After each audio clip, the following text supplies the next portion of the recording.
If you're a wine connoisseur, you most likely already know how amazing Walla is. As one of the best places in the U.S. to grow wine grapes, it's no surprise that the wines coming out of this region are absolutely delicious. Today, I'm at Seven Hills Vineyard to find out how they're growing the perfect wine grapes. We're looking at 160 acres of some of the best wine grapes in the world, I think. Sadie Drury is the general manager at North Slope Management.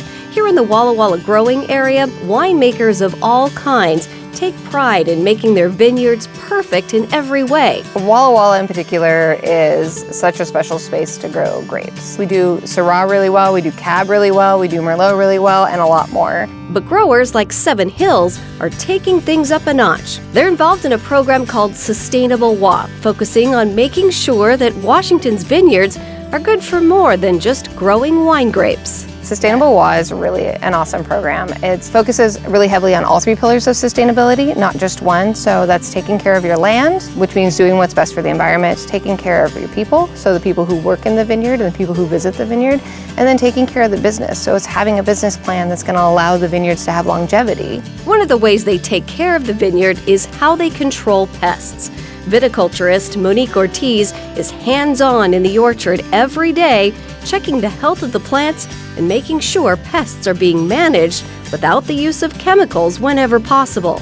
Sometimes the natural food chain takes care of itself. A few years ago, we found spider mite destroyers. They look like a tiny drop of oil on a leaf, and I kept finding it everywhere. I'm like, what is this? And I reached out to our OSU extensionist, Cody Kopp, and he's like, oh, those are spider mite destroyers. They can actually eat about 30 mites a day. So it's really nice to make sure that we're targeting the specific pests so we can keep those beneficials, because they're doing a lot of our job, which is nice. Another part of Sustainable Walla involves irrigation. In all of our vines, we use drip irrigation.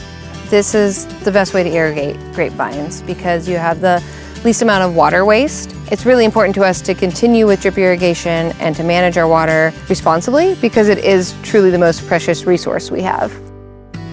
Farming grapes is monocropping, so we try to do everything we can in our power to not make it monocropping by letting our vineyard floor grow, maybe be a little more weedy than other places, but also planting pollinator pathways. Yeah, we seeded an acre of land purely dedicated to pollinators here, so there's a lot of different things growing, from poppies to clackias to blue tansies, all things that are really, really good for bees to forage on. This is like their grocery store. This is, well, I can hear them. Yeah, and then the flowers here bloom throughout the entire growing season. So as the poppies drop off, another flower may pick up, that it provides food year round.